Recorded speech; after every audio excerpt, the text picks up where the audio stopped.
Good evening. Welcome to APTN National News. I'm Savannah Kelly.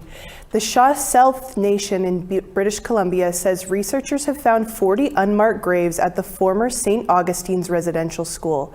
APTN's Tina House spoke to one survivor who went to the school.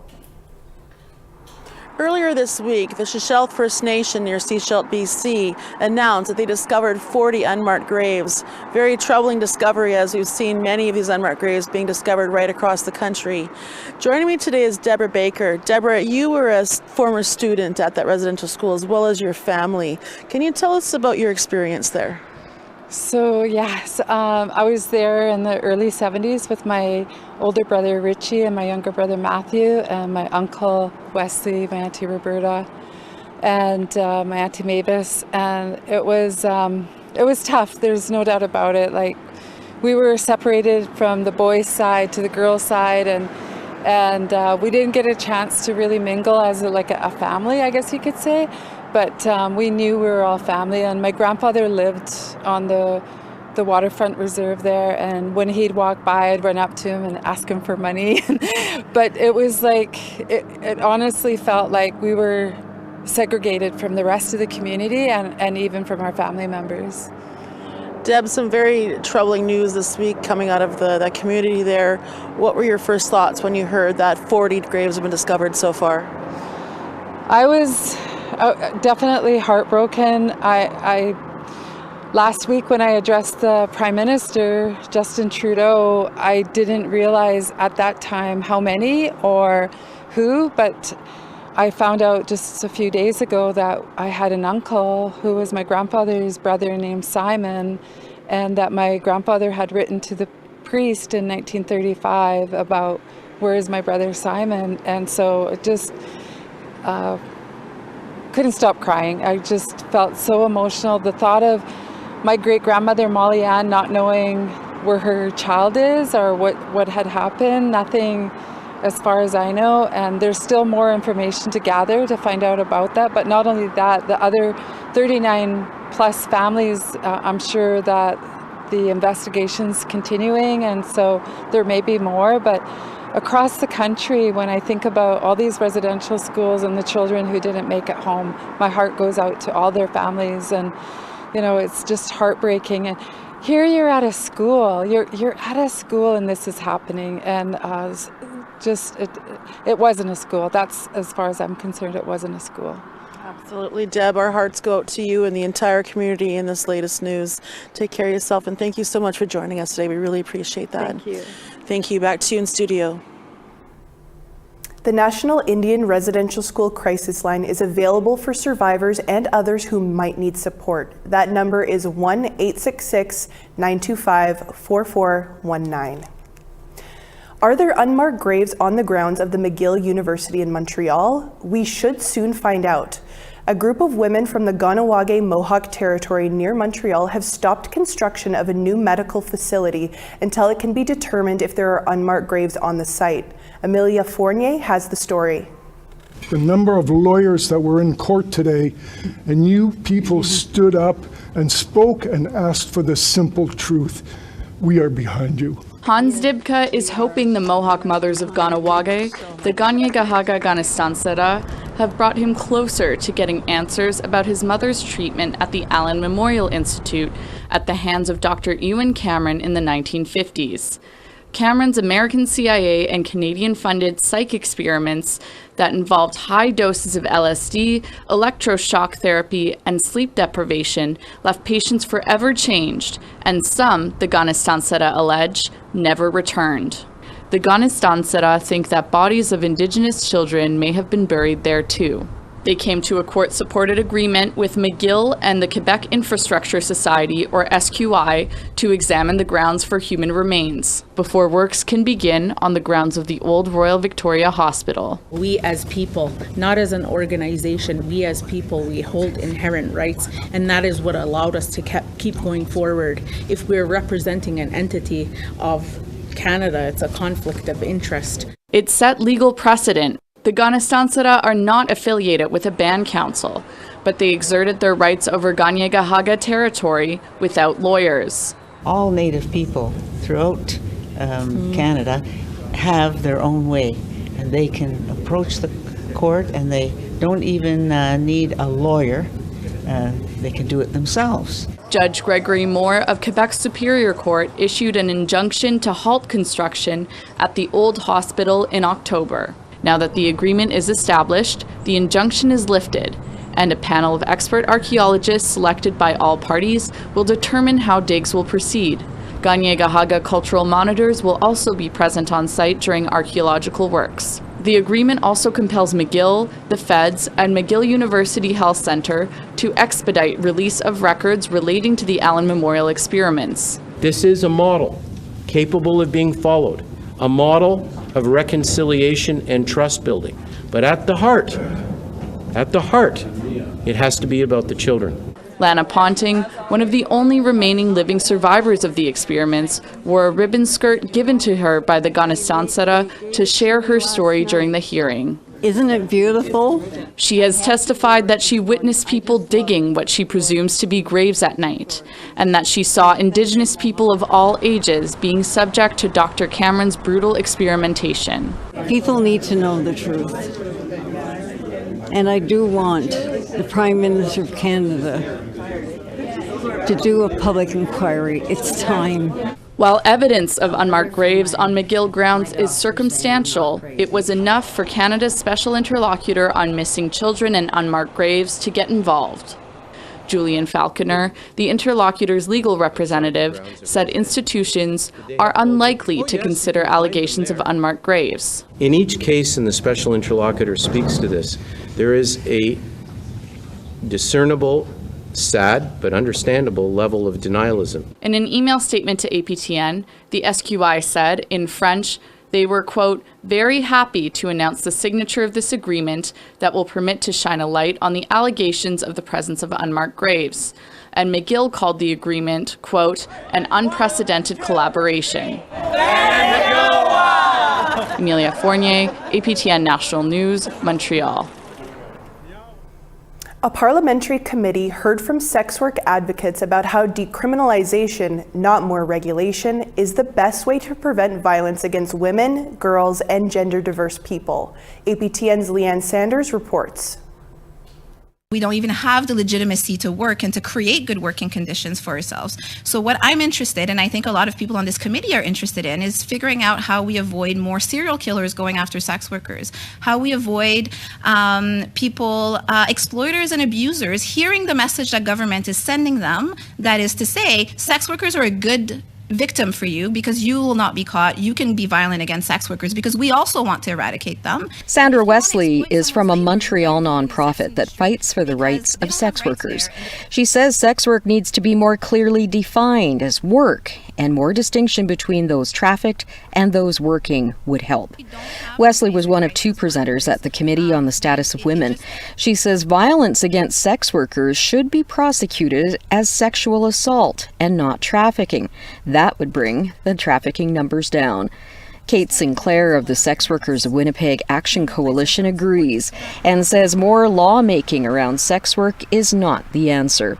This may surprise you, but people aren't excited to go to prison for reporting workplace violence. Sex workers have been supporting our communities while criminalized for a long time. We're often the first to see when something is wrong, but if we get arrested, exposed to further surveillance, or even just written off when we come forward, it's not going to work. Start with decriminalization of sex work, immigration status for migrant sex workers, affordable housing, guaranteed basic livable income so people can make choices about the work that they do. The testimony yesterday, along with written submissions, will go into the committee's final report to the government. May 5th is the deadline for mailed submissions. Leanne Sanders, APTN National News, Winnipeg. We need to step aside for a short break. Still to come, the family of a Saskatchewan man currently on life support has gotten some high-profile help.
Welcome back to APTN National News. The family of a Saskatchewan man currently on life support has gotten some high-profile help. The Federation of Indigenous Nations held a press conference to express support for the man who was beaten and tased by police in Prince Albert. APTN's Brent McGill was there. Bowden Umferville is currently on life support with no brain activity in a Saskatoon hospital as a result of an incident with Prince Albert Police Service on April 1st. The 40-year-old was a passenger in a car stopped by police around 2:20 a.m. as part of a stolen vehicle investigation. Videos of the incident were circulated on social media by witnesses and were provided to the Federation of Sovereign Indigenous Nations. Verna Umferville is the man's mother. I just hope this will never happen to any mother, what I have to go through. It should never happen. It should never have to go through this, mother. Yes. I'm so sad, my heart's broken for my son. And I don't know why their badges aren't taken from them. Umferville was in the driver's seat while the vehicle's registered owner was in the back seat with other occupants, having never reported the vehicle stolen. The video shows the Prince Albert Police Service using their tasers more than once, physically striking Bowden several times, using pepper spray and a baton. He went long without oxygen, 20 minutes. Yeah. You know, they didn't resuscitate him. They just waited for the ELMs to come there to revive him. And they tased him so much, like they're supposed to try to revive him. That's their job after they use the tasers, we were told. And I just don't know why. They just watched him. Yeah, they tased him and they beat him. Yeah. They broke both his orbital bones. He's suffered a laceration above his eye, on the top of his head. Stitches all over. Stitches this way all over. Umferville's family says he will soon be taken off life support machines, as the physicians also provided the opinion that Umferville's current state is the result of a 20-minute period where his heart stopped beating before he was being revived. There has been a serious lack of communication on on the condition of their loved one. And so we continue to advocate on their behalf as well, and we will assist them in finding those answers. And we want to as well acknowledge that there's a lot of good police officers in the city of Prince Albert. But this incident, it shatters the confidence of all of the officers, good and not so good, in the city of Prince Albert, and that's unfortunate. All of the officers involved in the incident remain assigned to their regular duties while the matter is investigated by the Serious Incident Response Team. They're going to be accountable for their actions. I believe we should have our own justice police office force. I think First Nations should have that. Brent McGill, APTN National News, Saskatoon. Our Truth in Politics panel is back. Eagle Feather News editor Carrie Benjo is in Regina. Negan Sinclair of the Winnipeg Free Press is here in town. Dennis spoke to the panel earlier about police violence. Carrie, Negan, thanks for being with us as always. Carrie, I'll put this question to you first. Bear with me as I read off some numbers here, but according to the Canadian Civil Liberties Association, Black people who make up 3.8% of the total population make up 8.1% of police-involved deaths. And while 5.1% of people in Canada are Indigenous, they make up 16.2% of people killed in police-involved deaths. Carrie, why do you think these numbers are so high? Well, it's simple. Brown people, people of color, are seen as other. So when there are encounters that do happen, the police aren't so quick to understand the situation. Indigenous people are seen as violent, they're scary, And so this viewpoint of Indigenous and Black people, it impacts how they are treated within the justice system and how they are treated by police. And no amount of people saying this doesn't exist. The numbers prove it time and time again. It's Indigenous people that suffer, Indigenous people that suffer the worst. It is something that needs to be taken care of, and it has to do with creating a conversation about understanding Indigenous and Black people and treating them as human beings. Niigaan, we've anecdotally always heard this, but is it important, do you think, now to have the data to really back it up? Yeah, I mean, the data is quite straightforward and it paints a pretty damning picture. I'll give some more statistics here. It is 5 times more likely for you, if you are an Indigenous woman, to experience violence. Indigenous girls and women and Two-Spirit people experience violence exponentially more. And also, if you are in an Indigenous community or an Indigenous community which you are the majority population, you are over-policed 7 to 8 times more.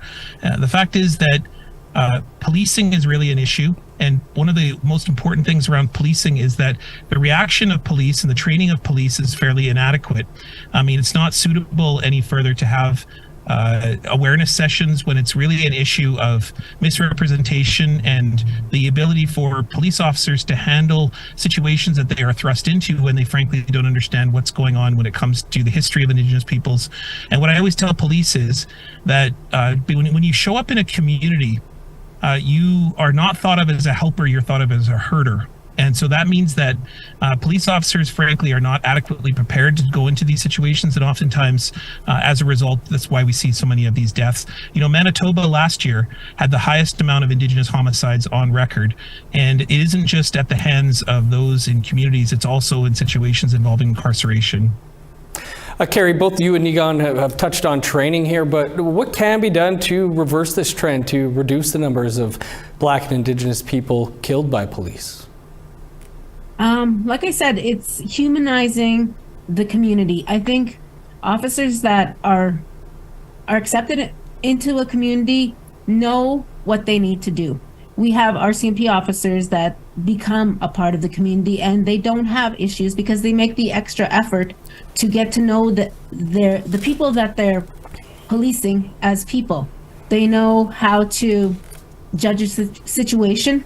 That doesn't happen in these larger cities, in these larger places. There is an acceptance by the police services to treat Indigenous people and to treat Black people and treat brown people as the other. And it's okay to treat them the way they do because no one really does anything about it.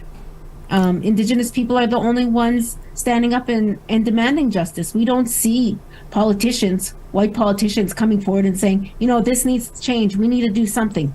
It's always the Indigenous people, Black people pushing for change. It doesn't come from the top down. It comes from the grassroots people. Niigaan, just this week alone, we're hearing of cases involving alleged, incidents with police and Indigenous peoples in Manitoba, Saskatchewan, the Yukon, Kenora, Thunder Bay, all just in the last 4 days. Are these incidents on the rise, do you think, or are Indigenous peoples maybe feeling more confident in speaking out? Yeah, I think it's also a mixture of both, but I totally agree. And we left Northwestern Ontario where we saw some officers currently. I mean, we can't forget the situation of Thunder Bay. Much has been written about that situation out there as well.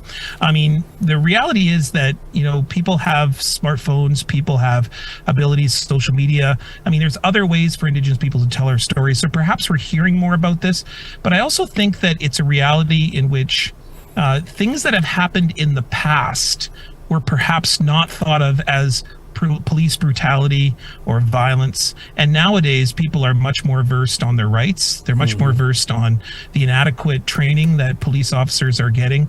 And then, as Carrie pointed out, the fact that leadership really has left behind Indigenous peoples in this regard. I mean, we do have lots of non-Indigenous peoples who have said various things over the years, but perhaps not consistently in the same ways that Indigenous leaders have. And certainly for those who are in this issue, writing about this issue continually. Barely a day goes by that my inbox doesn't get a story from a mother or from a person who has been arrested or a person who has had a brutal experience with police officers in our community. So this has almost become a situation of a national epidemic of violence, and it's often led by the very forces that we're supposed to protect. Yeah, it could be a full beat for a reporter. Carrie and Egon, we'll have to leave it there, but thanks as always to you both. Yeah, miigwech, thanks. We need to take one more short break. Coming up, one of our very own APTN journalists wins gold at the Atlantic Journalism Awards.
Welcome back. Time now for our photo of the day.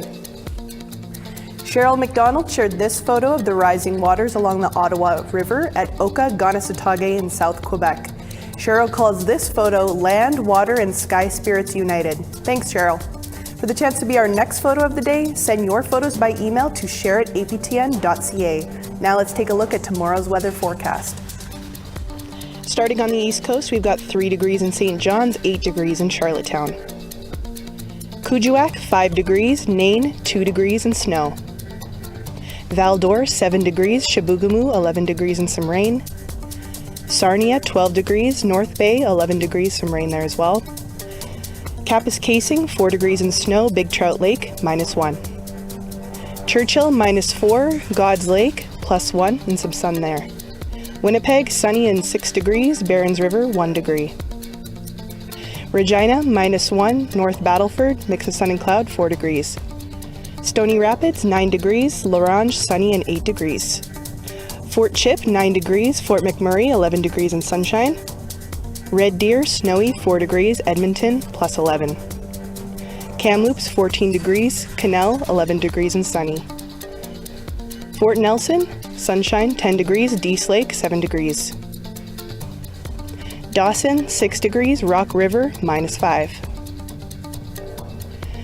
Yellowknife, 6 degrees, Fort Simpson, 12 degrees and sunshine. Paulatuck, -11, Sax Harbor, -15 and sunny. Baker Lake, -3. Cambridge Bay, -12 in snow. Clyde River, -2. Igloolik, -9 and sunny.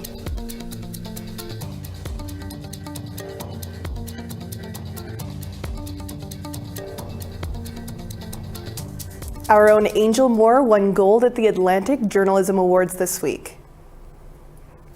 Moore took home the Breaking/Spot News Award for a September 2021 story on Assembly of First Nations Chief Roseanne Archibald and the Mi'kmaq Treaty Fishery.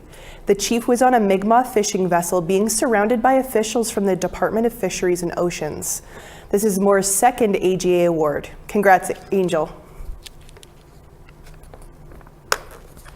And that's all the time we have for your Friday news. For news anytime, visit our website at aptnnews.ca. I'm Savannah Kelly, and from all of us here at APTN National News, Marcy, Miigwech, and thank you for watching. Have a great night.